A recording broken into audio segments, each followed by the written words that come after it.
조합제 TV 시청자 여러분 안녕하십니까?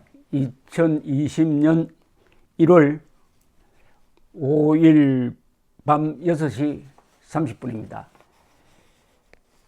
트럼프 대통령이 직접 명령을 해가지고 이란의 실력자인 이란 혁명수비대 특수부대 사령관 카심 술레이마니를 바그다드 공항에서 폭살한 거, 드론 미사일로 때려가지고 7명이 죽었는데 그 중에 이 사람이 포함되어 있었습니다. 이 작전을 둘러싼 이야기가 꼬리에 꼬리를 물고 있습니다. 우선 이것은 굉장한 정보와 기술이 결합되어야 가능한 겁니다. 기술만 가지고도 안 되고 정보만 가지고도 안 되죠. 더구나 당시에 이 카셈 슐레이마니는 어디에 있었느냐 하면은 시리아를 시찰하고 있었습니다. 시리아에 있는 친이란 군인들 이런 사람들 만나고 밤 10시 30분에 출발한 다마스커스발 비행기를 타고 바그다드의 자정 무렵에 도착을 했다고 합니다. 밤입니다. 깜깜한 밤입니다. 자정 무렵에 도착을 해가지고 비행기에서 내리니까 2대의 차를 가지고 마중을 나온 사람이 있었습니다. 이 마중 나온 사람은 바로 친이란 이라크 민병대예요. 지금 이란이 이라크에 공작을 해가지고 이라크 안에 정부군이 아니고 이란의 명령을 듣는 이란의 꼭두각시인 군사 조직을 만들고 있습니다. 그 군사 조직의 부책임자가 마중을 나왔습니다. 그래서 두 차에 7명이 분승을 하고 출발하는 순간 때렸는데 그 때린 드론은 리프 MQ9으로 불리는 드론입니다. 헬파이어 미사일로 때렸다고 합니다. 정확하게 때렸다는 건 뭐냐? 그 이미 상공에 리프 MQ9 드론이 기다리고 있었다는 겁니다. 기다리고 있었다는 거죠. 그 기다리고 있는 타이밍을 맞춰가지고 때린다는 게 얼마나 어렵습니까? 더구나 잘못되면 비행기가 폭발이 되니까 내려가지고 차에 옮겨 싣고 출발하는 순간에 때려버렸습니다. 이 정도 같으면 한 150% 확실한 정보가 있어야 됩니다. 그런데 트럼프 대통령이 이 암살 작전을 지시를 할 때 사실은 미 합참에서는 이거는 너무나 극단적인 작전이니까 트럼프 대통령이 재가를 하지 않을 것이라고 생각을 하고 다른 대안을 내었다는 겁니다. 트럼프 대통령도 이건 너무 위험하다 해가지고 거기에는 동그라미를 안 쳤는데 이 친이란 밀리셔라고 그러죠. 이 무장 조직이 지금 바그다드 주지에 미국 대사관을 포위해가지고 며칠 동안 불지르고 난동을 부리는 걸 텔레비전을 본 트럼프가 화가 나서 그러면은 이 주모자인 이 중동에서 이 온갖 테러를 자행하는 가장 큰 배후 세력인 이 사람 바로 술레이마니를 죽여라 하는 명령을 내렸다는 것입니다. 이것은 1940년대에 미국 전투기가 당시에 일본의 연합함대 사령관 야마모토 이소로쿠가 남방을 시찰을 하기 위해서 출발한다는 것을 알고 미리 공중에서 대기하고 있다가 야마모토 이소로쿠가 탄 비행기를 격추시킨 이후에 처음으로 적국의 사령관을 죽인 경우입니다. 이거는 보통 테러 지휘자를 죽인 것하고는 차원이 다릅니다. 이란이라는 주권 국가의 실력자를 트럼프 대통령이 직접 명령해가지고 죽였다 이거예요. 이건 보통 다른 나라의 경우 같으면 이거는 선전포고 대상입니다.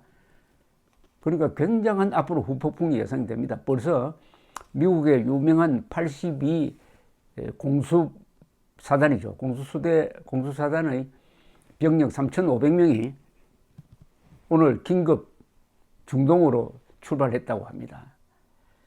자, 그러면 어떻게 이렇게 정보를 수집을 할 수 있었을까? 여러 가지 추측이 왔는데, 지금 확실한 것은 트럼프 대통령이 조건을 따랐다는 겁니다. 만약 이 술레이마니가 공항에서 내려왔는데 마중 나온 사람이 누구냐에 따라서 운명이 달라지게 돼 있었답니다.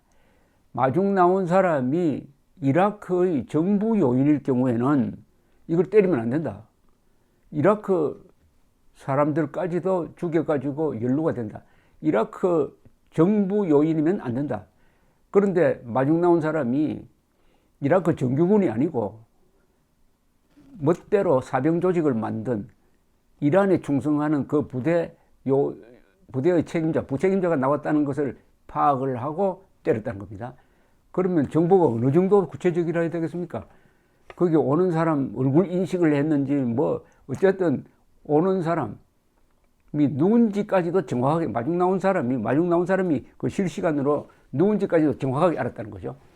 이 정도로 정보를 수집하려면은 보통 중동에서는 이스라엘 정보기관의 도움이 없으면 불가능할 것이라고 보는 사람들이 많습니다. 이스라엘 정보기관은 모사드는 대외 조직인데 그 말고도 이스라엘 군 정보기관이 있습니다. 이 사람들이 가장 광범위한 정보 수집 체계를 갖고 있습니다. 특히 인적 정보가 많습니다. 인적 정보가 많습니다.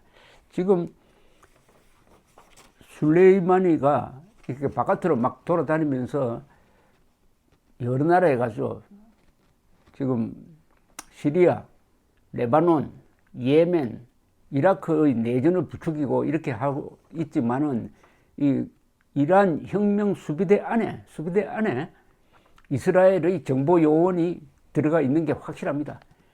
어떻게 알 수 있느냐 하면은 몇 년 전에 이란이 시리아에 정밀 로켓을 비행기를 실어가지고 공급한 적이 있습니다. 이것은 이스라엘을 공격하기 위한 거예요.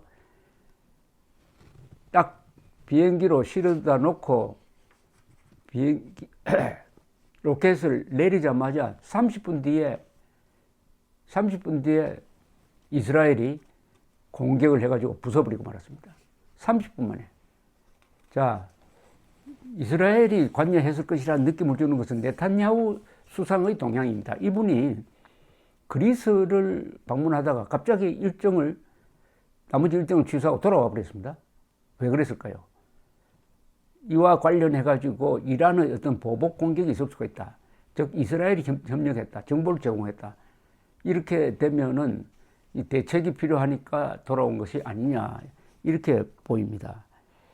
근데 드론이 갑자기 이제 언론의 아주 집중적 조명을 받고 있습니다. 이 리프 MQ9이란 이 드론은 항속거리가 한 2000km 되고요.